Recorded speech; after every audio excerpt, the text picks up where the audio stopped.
आप सभी का स्वागत है साप्ताहिक समाचार के इस प्रोग्राम में, जहां पर मैं हर सैटरडे या संडे डिपेंडिंग ऑन सिचुएशंस मैं ये एपिसोड्स ड्रॉप करूंगा, जहां पर हफ्ते भर के सारे मार्वल, डीसी या मूवी से रिलेटेड जितने भी इंपॉर्टेंट न्यूज है वो मैं कवर करूंगा। इस प्रोग्राम का पहला एपिसोड शुरू करते हैं मार्वल से। समाचार आ रहे हैं कि स्पाइडरमैन फ्रेशमैन ईयर जो एनिमेटेड सीरीज डिज्नी प्लस में आने वाली थी उसे कैंसिल किया जा सकता है क्योंकि बजट इश्यूज, और जो कि मुझे सही भी लगता है क्योंकि फैंस की तरफ से कोई एक्साइटमेंट थी नहीं। क्योंकि कई बार कई चीजें अलग अलग बोल दी गई कि ये मेन यूनिवर्स से कनेक्टेड है, फिर बोला गया कि नहीं ये मेन यूनिवर्स से कनेक्टेड नहीं है, फिर फलाना ढिमकाना बहुत सारी चीजें हो रही थी। तो मुझे लगता है कि कैंसिल कर ही देना चाहिए। स्पाइडरमैन की आगे बात करते हुए टॉम हॉलैंड की खबर आ रही है कि उनको 4 से 5 मूवीज के लिए साइन कर लिया गया है, ऑब्वियसली स्पाइडरमैन के रोल के लिए, और उन्हें कहा गया है दाढ़ी बढ़ाने के लिए। तो हमें एक दुखियारा स्पाइडरमैन देखने को मिलने वाला है जो कि हार मान चुका है शायद। और स्पाइडरमैन की आगे बात करते हुए हम सबको पता है कि सोनी के पास स्पाइडरमैन की सारे लाइव एक्शंस के राइट्स है, यानी कि जो भी लाइव एक्शन मूवीज बनेंगी वो सब सोनी के अंदर ही बन सकती है। तो सोनी अब अमेजोन के साथ मिलकर के एक सीरीज लाने वाला है सिल्क के कैरेक्टर पे। इसको उसी स्पाइडर ने काटा था जिस स्पाइडर ने पीटर पार्कर को काटा था, यानी कि इसके अंदर से बहुत ज्यादा एक्सपेंड किया जा सकता है सोनी के स्पाइडरमैन यूनिवर्स को, अगर उसे अच्छे तरीके से बनाया जाए। अभी तक 3 मूवीज आ चुके हैं सोनी ने अपने स्पाइडरमैन यूनिवर्स का, जिसमें स्पाइडरमैन है ही नहीं, तो इसमें वो चीज अच्छी तरीके से एग्जीक्यूट की जा सकती है, एटलीस्ट आई होप। इसके बाद समाचार आ रहे हैं डेयर डेविल के कैरेक्टर की तरफ से। डेयर डेविल का जो सीरीज आ रहा है डेयर डेविल बॉर्न अगेन, उसमें हमें नए स्ट्रीट लेवल सुपर हीरो मिल सकती है व्हाइट टाइगर। कैरेक्टर को शायद तुमने अल्टीमेट स्पाइडरमैन के सीरीज में देखा होगा, जहां पर Spiderman, white tiger, Luke Cage और आयरन फिस्ट थे, साथ ही में नोवा भी था। तो उस सीरीज में तो कम से कम मुझे बहुत ज्यादा पसंद आई थी। अब देखते हैं कि इसमें कैसे रिप्रेजेंट करते हैं। इसके बाद इसी सीरीज की बात करते हुए हमें पता चलता है कि ये series proper TV MA rated होगी, यानी कि R रेटेड समझ लो टीवी के लिए।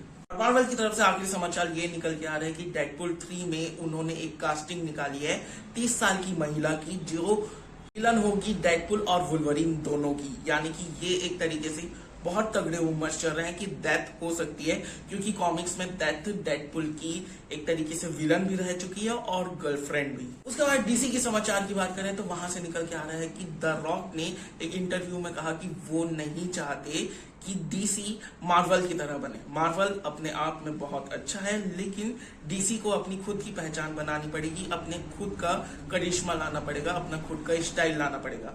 वो मार्वल की कॉपी नहीं करने वाला है, जो कि बहुत अच्छी बात है, क्योंकि डीसी का अपना खुद का चार्म है और डीसी की जैसी कॉमिक्स में कहानियां हैं वो मार्वल की तरह ऑपरेट नहीं कर सकता, बिल्कुल भी नहीं। इसी के साथ जेम्स गन, डीसी के नए CEO, ने हिंट दिया है कि शायद बैटमाइट हमें डीसी के लाइव एक्शन में देखने को मिल सकते हैं बहुत जल्द।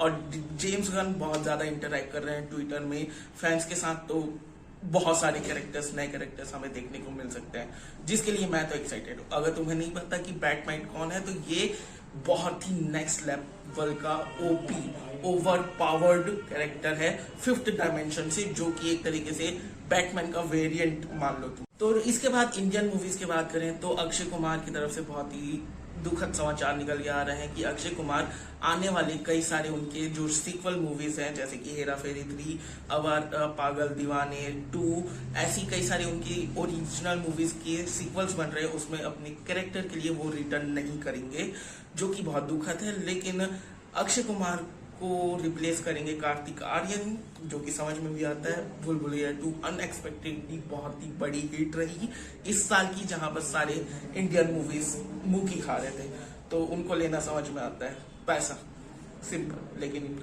We will miss you Raju.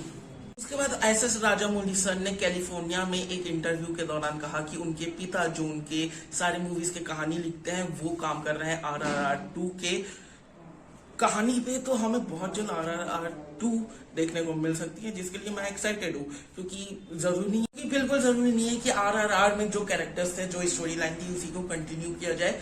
RRR 2 में बिल्कुल ही नए जो फ्रीडम फाइटर्स थे उनके ऊपर एक फिक्शनल कहानी लिखी जा सकती है, जैसा कि आरआरआर में किया गया था। एक पूरी अपनी सीरीज या फ्रेंचाइज बन सकती है आरआरआर फ्रीडम फाइटर्स के फिक्शन कहानी को लेकर। इस साप्ताहिक समाचार को यहीं खत्म किया जाता है। मिलते हैं अगले वीडियो में, तब तक के लिए बाय और सब्सक्राइब करो, क्योंकि सब्सक्राइब करना बहुत जरूरी है।